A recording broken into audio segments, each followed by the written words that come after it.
आप देख रहे हैं अल्फा डिफेंस हिंदी में आपका स्वागत है। आज के इस वीडियो में हम लोग बात करेंगे इंडियन नेवी, डीआरडीओ और तपस BH-201 ड्रोन के बारे में। आप में से ज्यादातर लोग ये चीज जानते होंगे कि इस समय तपस BH-201 इंडियन नेवी के साथ में यूजर ट्रायल कर रहा है और इसके डेवलपमेंटल ट्रायल्स कंप्लीट कर लिए गए हैं। यहाँ पर जो ड्रोन्स यूज किए जा रहे हैं वो प्रोडक्शन स्टैंडर्ड के ड्रोन्स हैं। HAL को कुछ समय पहले इन ड्रोन्स का कॉन्ट्रैक्ट मिला था और अब ये ड्रोन सर्विसेज को यूजर ट्रायल के लिए डिलीवर किए जा चुके हैं। इसी दौरान इंडियन नेवी और डीआरडीओ की तरफ से एक काफी इंटरेस्टिंग चीज डेमोस्ट्रेट की गई है। आज सुबह 7:35 पर एक तपस BH-201 ड्रोन चित्रदुर्गा से टेक ऑफ करता है।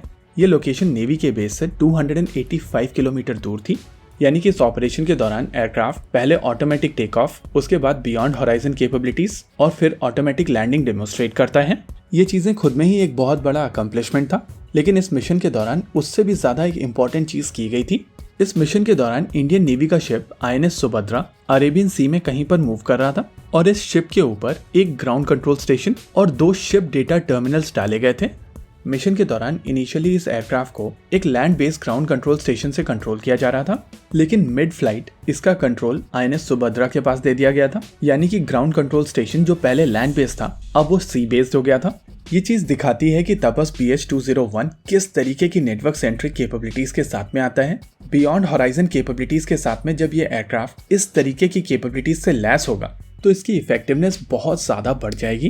देखिए, नॉर्मली जब भी हम लोग ड्रोन्स के बारे में बात करते हैं तो लोग बात करते हैं कि ये कितना वजन कैरी कर सकता है, ये कितनी देर हवा में रह सकता है, या ये कितनी ऊंचाई पर उड़ सकता है। ये सारी चीजें फिजिकल पैरामीटर्स हैं और जो सबसे ज्यादा इंपॉर्टेंट चीजें होती हैं जैसे कि secure data link, beyond horizon capabilities, network centricity, encryption और दूसरे सेंसर्स के साथ में इनका इंटीग्रेशन और फ्यूजन, वो इनके ऑपरेशन में असली पंच लेकर आता है। और यही सब चीजें तपस BH-201 को एक रैंडम ड्रोन से डिफरेंट करती है।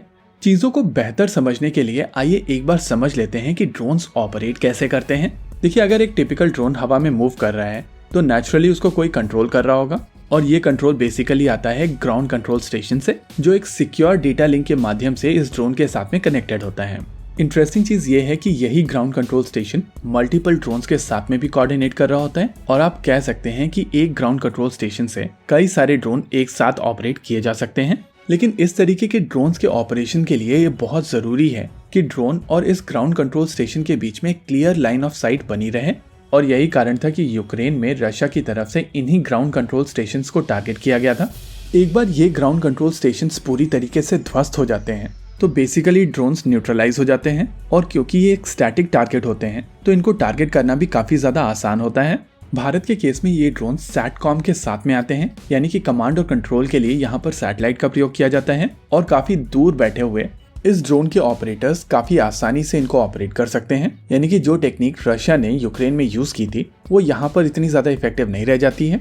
लेकिन अज्यूम कीजिए कि एक लॉन्ग रेंज बैलिस्टिक मिसाइल का प्रयोग करते हुए इन ग्राउंड कंट्रोल स्टेशन को टारगेट कर लिया जाता है, तो भी इन ड्रोन्स का कम्युनिकेशन एक दूसरे ग्राउंड कंट्रोल स्टेशन को दिया जा सकता है, जैसा कि आज के मिशन के दौरान किया गया था। यानी कि इन ड्रोन्स के ग्राउंड कंट्रोल स्टेशन को टारगेट करके आप इनको न्यूट्रलाइज नहीं कर सकते हैं।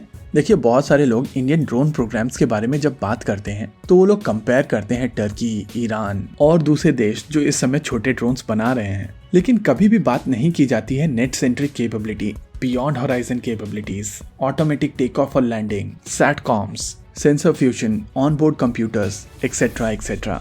देखिए, भारत जिस तरीके की एप्लीकेशन में इन ड्रोन्स का प्रयोग करेगा वो बाकी देशों की तुलना में काफी ज्यादा डिफरेंट है। हमारे यहाँ बलूचिस्तान नहीं है जो आप ड्रोन का प्रयोग करके सिविलियंस के ऊपर बॉम्ब्स गिराएं या फिर सीरिया में कुर्दिश कंट्रोल इलाकों के ऊपर बॉम्ब फेंकें।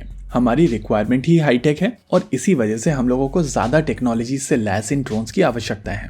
रही बात रीपर की, तो रीपर एक अलग ही कैटेगरी का ड्रोन है। अगर आप इसको ओवर सिंप्लीफाई करें तो तपस को आप तेजस माने और रीपर को Su-30 MKI। होप चीजें क्लियर हुई होंगी। इसी के साथ आज के इस वीडियो में रखते हैं केवल इतना ही। वीडियो को अंत तक देखने के लिए धन्यवाद। देखते रहिए अल्फा डिफेंस। जय हिंद।